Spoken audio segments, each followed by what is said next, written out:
Hello everyone, वैदिक math की series में आप सभी का स्वागत है। बच्चों, लास्ट क्लास में हमने आपको पढ़ाया था गोल्डन कॉन्सेप्ट ऑफ वैदिक मैथ के गोल्डन कॉन्सेप्ट, और वो थे बेस और कॉम्प्लीमेंट, आधार और पूरक। और मैं उम्मीद करता हूं कि आप सभी को वो लेक्चर समझ में आया होगा और आप लोगों ने घर में कुछ नंबर्स को लिख करके उनके बेस और कॉम्प्लीमेंट लिख के प्रैक्टिस की होगी। और जिन लोगों ने वो वीडियो नहीं देखा है वो लोग प्लीज उस वीडियो को जरूर देख लें, क्योंकि अगर वो वीडियो आपने नहीं देखा तो बेटा आगे पूरी वैदिक मैथ में आपको बहुत दिक्कत होगी। तो चलिए, ये मानते हुए कि आप सभी ने वो वीडियो देख लिया है, हम वैदिक मैथ की अपनी सीरीज को आगे बढ़ाते हैं।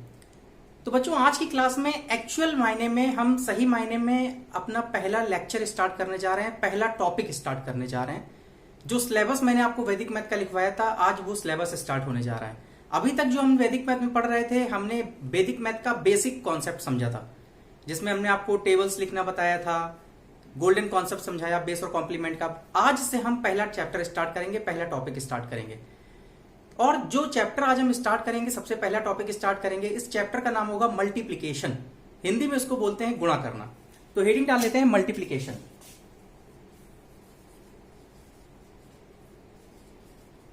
मल्टीप्लीकेशन हिंदी में इसको बोलते हैं गुणा। ठीक है। अब बच्चों, बहुत से लोग ये सोच रहे होंगे कि जब मैंने सिलेबस लिखवाया था वैदिक मैथ का, तो उसमें सबसे पहला टॉपिक मैंने लिखवाया था, उसका नाम था एडिशन या जोड़। लेकिन पहला टॉपिक हम पढ़ा रहे हैं मल्टीप्लीकेशन, तो ऐसा क्यों? हमने एडिशन से स्टार्ट क्यों नहीं किया? तो बेटा, इसके एक्चुअली दो कारण है। पहला कारण यह है कि मल्टीप्लीकेशन जो चैप्टर है ना, वो सबसे लेंदी टॉपिक है। लेंदी मतलब सबसे बड़ा टॉपिक है। वैदिक मैथ का सबसे बड़ा टॉपिक जो है वो मल्टीप्लीकेशन ही है। आप ये मान के चलिए, मल्टीप्लीकेशन के अप्रोक्सीमेटली 20 से 25 वीडियोस आपके पास आएंगे। और मल्टीप्लीकेशन जब हम पूरा कंप्लीट कर लेंगे ना, तो आप ये मान के चलिए कि वैदिक मैथ के अप्रोक्सीमेटली 60 to 65% कॉन्सेप्ट आप मल्टीप्लीकेशन में सीख चुके होंगे। तो होता क्या है कि जब मल्टीप्लीकेशन खत्म करने के बाद हम जब अगले टॉपिक्स पढ़ेंगे, चाहे वो कोई भी चैप्टर हो, एडिशन हो, सब्ट्रैक्शन हो, स्क्वायर हो, क्यूब हो, स्क्वायर रूट हो, या जो भी चैप्टर्स हम आगे पढ़ेंगे, तो वो हमारे लिए ऑलरेडी बहुत आसान हो चुके होंगे, क्योंकि उनमें जो कॉन्सेप्ट हम पढ़ेंगे वो सब हम ऑलरेडी मल्टीप्लीकेशन में पढ़ चुके होंगे। तो मल्टीप्लीकेशन चैप्टर स्टार्ट करने का रीजन ये होता है क्योंकि मल्टीप्लीकेशन एक तो बहुत लेंथी चैप्टर है, तो बड़ा चैप्टर है, तो इसको सबसे पहले खत्म कर लें। और दूसरा ये कि इसको पूरा पढ़ने के बाद क्या होता है, हम मोर देन 60% कॉन्सेप्ट अपने वैदिक मैथ के सीख चुके होते हैं। तो आगे के चैप्टर्स में वो कॉन्सेप्ट एक तरीके से हमारे रिवीजन हो जाते हैं। तो इसलिए हम पहले मल्टीप्लीकेशन स्टार्ट करते हैं। ठीक है। तो चलिए, आज हम अपना पहला चैप्टर, पहला टॉपिक स्टार्ट करने जा रहे हैं, मल्टीप्लीकेशन। चलिए स्टार्ट करते हैं। देखिए, मल्टीप्लीकेशन में वैदिक मैथ में हमें दो मेथड्स होते हैं मल्टीप्लीकेशन करने के, गुणा करने के। There are two methods. वो दो मेथड्स कौन कौन से होते हैं? पहला मेथड होता है जिसको हम लोग बोलते हैं स्पेशल मेथड्स, स्पेशल मेथड। और दूसरा मेथड जो होता है, इसको हम लोग बोलते हैं जनरल मेथड। स्पेशल मेथड जो होता है, इसको हम हिंदी में बोलते हैं विशेष विधि, विशेष विधि। और जो जनरल मेथड होता है, इसको हम लोग हिंदी में बोलते हैं सामान्य विधि।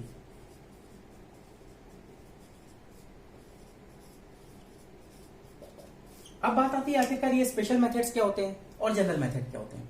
देखिए, स्पेशल मेथड्स वो मेथड्स होते हैं जो कुछ पर्टिकुलर स्पेशल नंबर्स पे लगते हैं।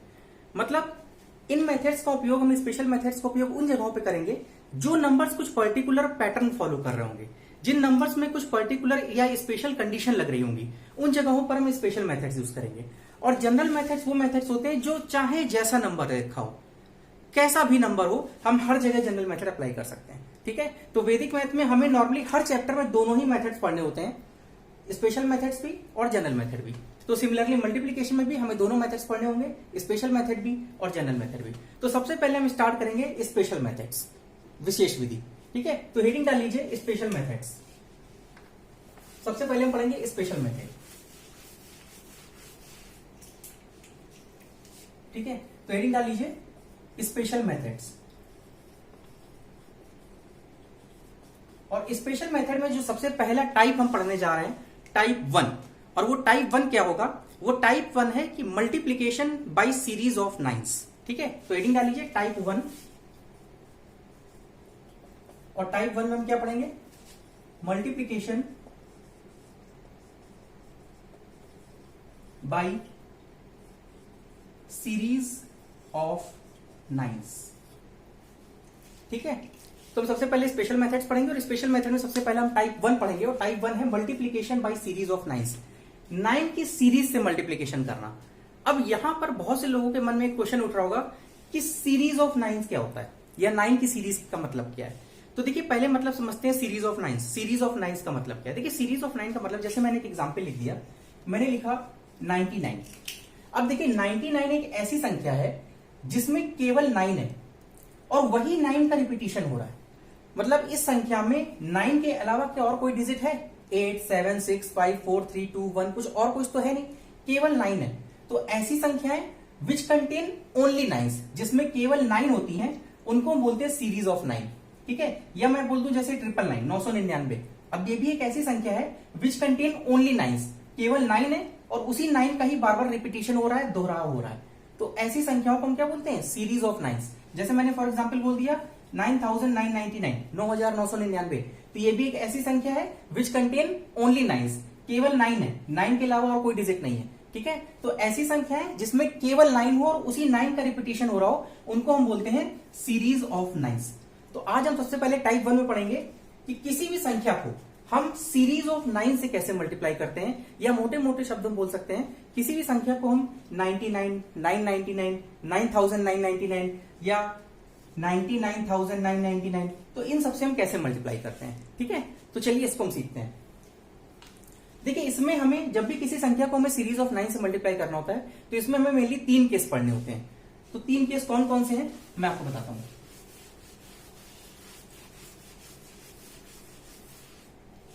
ठीक है, तो सीरीज ऑफ 9 से मल्टीप्लीकेशन में हमें 3 केस पढ़ने हैं, 3 केसेस।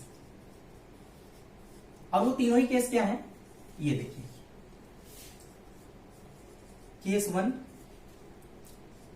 Case 2 and case 3। देखिए मैं तीनों ही केस के एक एक दो एग्जांपल्स लिख रहा हूं। ठीक है, उसके बाद समझाएंगे कि आखिरकार ये तीनों केस क्या होते हैं, इन तीनों केस में क्या डिफरेंस है और कैसे इन तीनों केसेस के हम मल्टीप्लीकेशन करते हैं। देखिए केस 1 का हम एग्जांपल लिख रहे हैं। एक एग्जांपल मैंने लिखा जैसे सपोज 344 मल्टीप्लाइड बाई 999। ठीक है, और एक और एग्जांपल लिख देते हैं। मान लीजिए मैं लिख दिया 2314 मल्टीप्लाइड बाई 9999। तो ये मैंने 2 एग्जांपल्स लिख दिए केस 1 के। ठीक है, इसी तरीके से मैं केस 2 के भी एग्जांपल्स लिख रहा हूं। 2 एग्जांपल मैं तीनों केस के लिख रहा हूं। केस 2 का एग्जांपल मैंने लिखा, मान लीजिए मैंने लिख दिया 231 मल्टीप्लाइड बाई 9999 और मैंने लिख दिया 47 मल्टीप्लाइड बाई 999। ये मैंने केस 2 के एग्जांपल लिख दिए। इसी तरीके से मैं केस 3 के 2 एग्जांपल्स लिख रहा हूं। केस 3 के मैंने एग्जांपल लिख दिया 231 मल्टीप्लाइड बाई 99 और एक मैंने लिख दिया 1317 मल्टीप्लाइड बाई 999। ये मैंने केस 3 के एग्जांपल लिख दिया। तो मैंने क्या बताया कि जब भी मुझे किसी भी संख्या को सीरीज ऑफ 9 से मल्टीप्लाई करना होता है तो इसमें हमें 3 केस पढ़ने होते हैं, केस 1, केस 2, केस 3। यहां पर मैंने तीनों ही केसेस के 2 एग्जांपल्स लिख दिए हैं।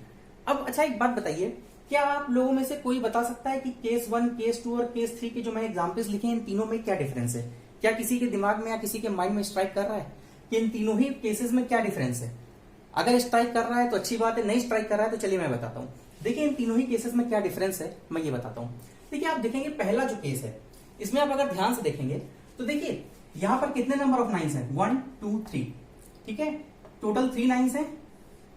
ठीक है, और दूसरी तरफ कितने नंबर ऑफ डिजिट्स हैं? 1, 2, 3। तो यहां पर देखिए जितने नंबर ऑफ 9 इधर है दूसरी तरफ उतनी ही नंबर ऑफ डिजिट्स हैं। यहां पर 3 9 है तो दूसरी तरफ भी 3 नंबर ऑफ डिजिट्स हैं। इसी तरीके से यहां भी देखिए 1, 2, 3, 4। टोटल नंबर ऑफ 9 कितने हैं? 4। तो दूसरी तरफ भी कितनी डिजिट्स हैं? 1, 2, 3, 4। तो कहने का मतलब ये है कि केस 1 में ऐसी संख्याओं का मल्टीप्लीकेशन हम सीखते हैं जिसमें जितने नंबर ऑफ 9 होंगे दूसरी तरफ उतनी ही नंबर ऑफ डिजिट्स होंगी। जैसे यहां पर अगर 3 9 हैं तो दूसरी तरफ भी नंबर ऑफ डिजिट्स 3 होंगी। अगर यहां पर 4 9 हैं तो दूसरी तरफ नंबर ऑफ डिजिट्स 4 होंगी। अगर यहां पर 5 9 होते तो दूसरी तरफ भी नंबर ऑफ डिजिट्स 5 होती। तो ये था केस 1। जबकि केस 2 में देखिए क्या है, केस 2 में देखिए यहां पर 1, 2, 3, 4 9 हैं, लेकिन यहां पर डिजिट्स कितनी है? केवल 3 है। मतलब यहां पर नंबर ऑफ 9 क्या है? ज्यादा है। ज्यादा मतलब मैंने अप एरो से दिखा दिया, यहां पर नंबर ऑफ 9 ज्यादा है। इसी तरीके से यहां देखिए 1, 2, 3, टोटल 3 9 है और यहां पर डिजिट्स कितनी है? 2। तो यहां पर भी नंबर ऑफ 9 क्या है? ज्यादा है। तो केस 1 में क्या था? केस 1 में जितने नंबर ऑफ 9 थे दूसरी तरफ उतनी ही नंबर ऑफ डिजिट्स थे। मतलब नंबर ऑफ 9 और नंबर ऑफ डिजिट्स आपस में बराबर थे। केस 2 में क्या है, नंबर ऑफ नाइन्स जो है वो ज्यादा है। केस 3 में देखिए यहां नंबर ऑफ नाइन्स कितने हैं 2 और दूसरी तरफ नंबर ऑफ डिजिट्स कितने हैं 1 2 3।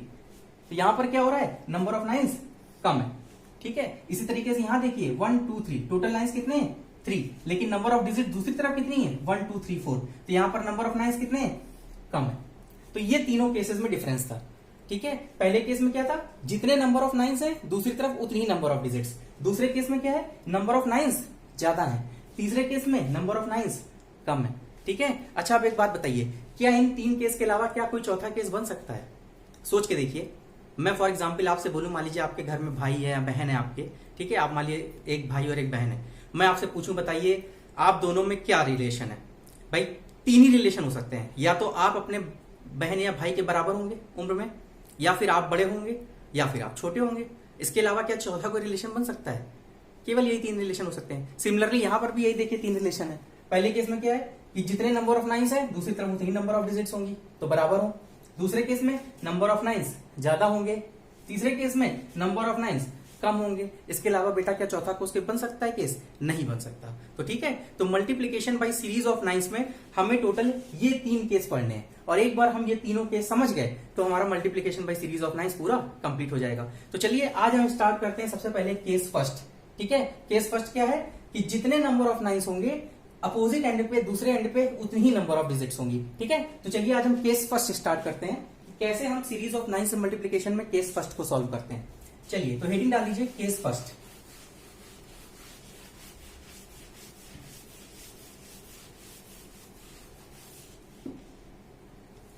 केस फर्स्ट, ठीक है, केस फर्स्ट में क्या है, number of nines is equal to number of digits on other hand. मतलब जितने नंबर ऑफ नाइन्स होंगे दूसरी तरफ उतनी ही नंबर ऑफ डिजिट्स होंगी। ठीक है, तो वो हमारा केस फर्स्ट होगा। अब देखिए केस फर्स्ट के क्वेश्चंस को हम कितनी आसानी के साथ, विश्वास मानिए 2 से 3 सेकंड के अंदर हम कर सकते हैं। जैसे एग्जांपल में लेता हूं, सपोज मैंने लिखा 346 मल्टीप्लाइड बाई 999। ठीक है, 346 को मुझे 999 से मल्टीप्लाई करना है। तो आप देख रहे हैं ये एक ऐसी संख्या है जिसको मुझे सीरीज ऑफ 9 से मल्टीप्लाई करना है। ठीक है, तो सीरीज ऑफ 9 से मल्टीप्लाई करना है, और आप यहां पर क्या देख रहे हैं, केस फर्स्ट का है कि जितने नंबर ऑफ नाइन्स हैं दूसरी तरफ उतनी ही नंबर ऑफ डिजिट्स हैं। यहां पर टोटल 3 नाइन्स हैं। ठीक है, 1 2 3, तो दूसरी तरफ भी कितनी डिजिट्स हैं 1 2 3। ठीक है, तो जितने नंबर ऑफ नाइन्स हैं दूसरी तरफ उतनी ही नंबर ऑफ डिजिट्स हैं। तो ये हमारा केस फर्स्ट है, number of nines is equal to number of digits on other hand. यहां पर 3 नंबर ऑफ नाइन्स है तो दूसरी तरफ भी 3 नंबर ऑफ डिजिट्स हैं। क्लियर है? तो अब देखिए जब भी नंबर ऑफ नाइन्स और नंबर ऑफ डिजिट दूसरी तरफ बराबर हो तब हम किस तरीके से करते हैं मल्टीप्लीकेशन। देखिए यहां पर 2 स्टेप होते हैं, वो स्टेप्स आपको ध्यान रखना। देखिए फर्स्ट स्टेप क्या होता है, स्टेप वन क्या होता है, जो भी हमारी ये संख्या लिखी है 346, हमेशा इस संख्या में -1 कर देते हैं हमेशा। तो फर्स्ट स्टेप में क्या है, जो भी हमारी ये संख्या लिखी रहती है इस संख्या में हम -1 कर देंगे। तो खुद बताइए 346 में अगर हम -1 करेंगे तो क्या आ जाएगा 345। क्लियर भाई, 346 में से 1 घटा दिया तो 46 में से 1 घटेगा तो क्या हो जाएगा 345 हो जाएगा। ये हो गया हमारा फर्स्ट स्टेप। अब सेकेंड स्टेप क्या करते हैं, स्टेप टू क्या करते हैं कि हमारी ये जो भी संख्या लिखी हुई है ना, इस संख्या का कॉम्प्लीमेंट ले लेते हैं। कॉम्प्लीमेंट, अब कॉम्प्लीमेंट कैसे लिखते हैं ये मैंने आपको लास्ट वीडियो में बताया था, इसीलिए मैंने कहा था कि बेस और कॉम्प्लीमेंट बहुत जरूरी है, ये आपका आगे बहुत यूज आएगा। तो जिन लोगों ने वीडियो देखा होगा तो उनको पता होगा कि कॉम्प्लीमेंट कैसे निकालते हैं। ठीक है, अब जो संख्या लिखी हुई है उस संख्या का क्या करेंगे, कॉम्प्लीमेंट ले लेंगे। कॉम्प्लीमेंट कैसे लिखते थे, मैंने एक फॉर्मूला बताया था, always subtract all from 9 and last from 10। इन सब हर एक डिजिट को 9 से घटाएंगे और आखिरी डिजिट को 10 से घटाएंगे। तो चलिए घटाइए, 9 - 3 कितना हो गया 6, 9 - 4 कितना हो गया 5, एंड 10 - 6 कितना हो गया 4। यही हमारा आंसर आ गया 345654। ये इसका आंसर है मल्टीप्लीकेशन। अब बताइए देखिए कितना आसान है। अभी मैंने यहां पर दोनों स्टेप आपको लिख के बताए हैं, अभी हम आगे 4-5 एग्जांपल्स और करेंगे और आप देखेंगे कितना क्विकली हम इसको करेंगे, कितना फास्ट कैलकुलेशन में इसका करेंगे। ठीक है, तो पहली बात ये समझ में आ गया कि जब भी केस फर्स्ट होगा, मतलब जब नंबर ऑफ नाइन्स और दूसरी तरफ नंबर ऑफ डिजिट्स बराबर होंगे तो हम उसको मल्टीप्लाई करने का सीधा तरीका क्या है, फर्स्ट स्टेप क्या होगा कि जो भी संख्या लिखी हुई है इसको 1 कम कर देंगे, -1 कर देंगे, तो ये हो गया 345। और दूसरा स्टेप क्या है, इसका कॉम्प्लीमेंट ले लेंगे। कॉम्प्लीमेंट का मतलब always subtract all from 9 and last from 10। ठीक है, तो ये हमारा आंसर आ जाएगा। चलिए अब कुछ और एग्जांपल्स लेते हैं। दूसरा एग्जाम्पल देखिए हम कर रहे हैं। मान लीजिए मैंने लिख दिया यहाँ पर 736, इसको मुझे मल्टीप्लाई करना है 999 से। अब यहाँ पर भी देखिए कितनी नंबर ऑफ नाइन्स हैं, 1 2 3। यहाँ पर भी कितनी डिजिट्स हैं, 1 2 3। तो जितने नंबर ऑफ नाइन्स हैं उतनी नंबर ऑफ डिजिट्स हैं। ठीक है, तो अब क्या करेंगे, फर्स्ट स्टेप क्या है, इस संख्या में से एक घटा देंगे। तो खुद बताइए 736 माइनस 1 कितना हो जाएगा, तो 7 3 6 माइनस 1 कितना हो गया, 5। ये हमारा आधा आंसर आ गया, हाफ आंसर आ गया। अब आधे के लिए क्या करेंगे, कॉम्प्लीमेंट लेंगे। कॉम्प्लीमेंट कैसे लिखते हैं, all from 9 and last from 10। तो घटाइए, 9 माइनस 7 2, 9 माइनस 3 6, 10 माइनस 6 4। क्लियर है, ये हमारा आंसर आ गया। अब बताइए कितना समय लगा, सिंगल स्टेप में कैलकुलेशन हो गया, कोई भी हमें इसमें लेंथी कैलकुलेशन नहीं करना पड़ा, 2 से 3 सेकंड का काम है। ठीक है, अब प्रैक्टिस की बात है, जितनी जल्दी जल्दी आप प्रैक्टिस करेंगे, अब आपको ये बार बार 9 9 10 ये सब लिखने की जरूरत नहीं होती है, ये सब अब मेंटली किया जाता है। ठीक है, जैसे मैंने फॉर एग्जाम्पल मान लिया, एक और एग्जाम्पल ले लिया, मैंने आपसे बोला बताइए 274, इसको मुझे 999 से मल्टीप्लाई करना है, या मैं और बढ़ा देता हूं, मान लीजिए मैंने लिखा ये।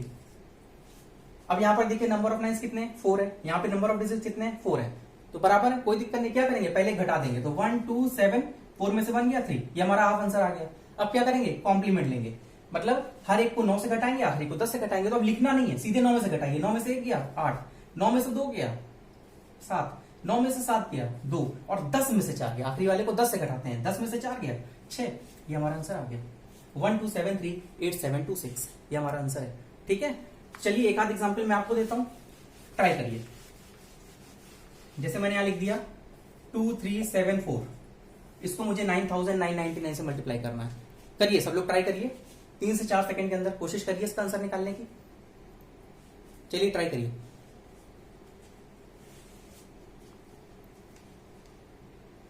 मेरे ख्याल से अब हो गया होगा।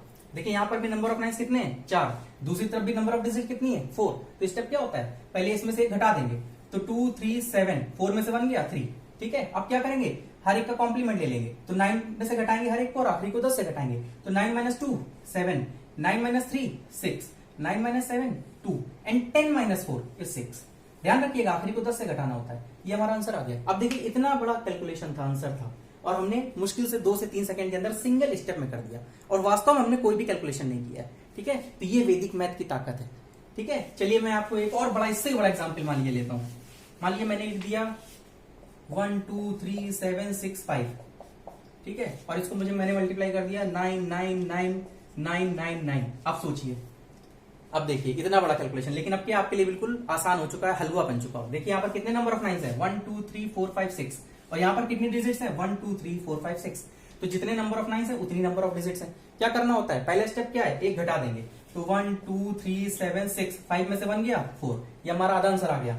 बाकी आधे के लिए क्या करते हैं, कॉम्प्लीमेंट लेते हैं इसका। कॉम्प्लीमेंट कैसे, हर एक को 9 से घटाएंगे, हर एक को 10 से घटा देंगे। तो घटाइए, 9 में से 1 गया 8, 9 में से 2 गया 7, 9 में से 3 गया 6, 9 में से 7 गया 2, 9 में से 6 गया 3, 10 में से 5 गया 5, ये हमारा आंसर है। अब देखिए इतना बड़ा आंसर था, कितना समय लगा हमें, और सिंगल स्टेप में आ गया। ठीक है, तो ये आपका केस फर्स्ट था। ठीक है, तो आप मेरे ख्याल से मुझे समझ में आ गया होगा आप लोगों को कि किसी भी संख्या को अगर हमें सीरीज ऑफ 9 से मल्टीप्लाई करना होता है, तो उसमें हम जानते हैं 3 केस बनते हैं। तो पहला केस क्या था, जिसमें जितने नंबर ऑफ नाइन्स होंगे दूसरे एंड पे उतने ही नंबर ऑफ डिजिट्स हों। तो उसको करने का तरीका क्या होता है, पहले हम जो भी संख्या है उसमें एक घटा देते हैं, और उसके बाद सेकंड स्टेप क्या है, जो भी संख्या लिखी है उसका कॉम्प्लीमेंट ले लेते हैं। ठीक है, बस इसके अलावा इसमें कुछ है ही नहीं। तो ये केस फर्स्ट आपका पूरा कंप्लीट हो गया। चलिए अब मैं आपको क्या कर रहा हूं, होमवर्क के लिए कुछ क्वेश्चंस दे रहा हूं। ठीक है, और अब आपको इन क्वेश्चंस को होमवर्क के लिए करना है, और केवल यही क्वेश्चंस नहीं करने हैं, इसके अलावा भी अपनी मर्जी से कोई भी नंबर ऑफ आप डिजिट्स लिख सकते हैं, जो मन करे आप लिखिए। बस इतना ध्यान रखिएगा, जितनी भी डिजिट लिखिएगा दूसरी तरफ उतने ही नंबर ऑफ नाइन्स लिखिएगा, और उनको क्वेश्चंस को सॉल्व करिए, और फिर कैलकुलेटर से आंसर चेक करिए, इससे आपकी स्पीड बढ़ेगी। तो फिलहाल मैं आपको करीब 6-7 क्वेश्चंस तो मैं ही आपको होमवर्क दे रहा हूं, ये आपका होमवर्क है, आपको घर में प्रैक्टिस करनी है। ठीक है, जैसे मैंने ये होमवर्क क्वेश्चन है, पहला क्वेश्चन है 8374, इसको मल्टीप्लाई करना है 9999 से। दूसरा क्वेश्चन है 376, मल्टीप्लाई करना है 999 से। तीसरा क्वेश्चन है 13745, इसको मल्टीप्लाई करना है। चौथा क्वेश्चन है 73, इसको मल्टीप्लाई करना है 99 से। पांचवा क्वेश्चन है 36146, मल्टीप्लाई करना है। और छठवां क्वेश्चन है 79365, मल्टीप्लाई करना है। ठीक है, तो ये 6 क्वेश्चंस तो मैंने आपको होमवर्क ले दिए। लेकिन इसका मतलब ये नहीं केवल इन्हीं 6 क्वेश्चंस को आपको प्रैक्टिस करना है, ठीक है। आपको इसके अलावा अपनी मर्जी से कोई भी नंबर, जो भी डिजिट्स आपके दिमाग में आ रही है उनको लिखिए। बस इतना ध्यान रखिएगा कि जितनी डिजिट्स यहाँ लिखिएगा दूसरी तरफ उतनी नंबर ऑफ नाइन्स लिखिएगा, और फिर उसको प्रैक्टिस करिए, उसका मल्टीप्लीकेशन करने की कोशिश करिए और विद इन सेकंड्स करिए, और उसका फिर आंसर जो है कैलकुलेटर से आप घर में ट्राई करिए। इससे आपकी प्रैक्टिस बनेगी, ठीक है। तो मैं उम्मीद करता हूं कि आज का जो लेक्चर है ये आपको समझ में आ गया होगा। तो multiplication by series of nines में आज आपको केस फर्स्ट जो था वो पूरी तरीके से समझ में आ गया होगा कि जब नंबर ऑफ नाइन्स और दूसरी तरफ नंबर ऑफ डिजिट्स जो है वो आपस में बराबर हो तब मल्टीप्लीकेशन हम कैसे करते हैं, ठीक है। तो चलिए अब केस सेकंड जो है, इसका केस सेकंड हम अगले वीडियो में देखेंगे, अगले लेक्चर में देखेंगे। मैं उम्मीद करता हूं कि आपको ये क्लास समझ में आई होगी, घर में इसकी आप प्रैक्टिस करिएगा। अगले लेक्चर में मिलते हैं, तब तक के लिए धन्यवाद।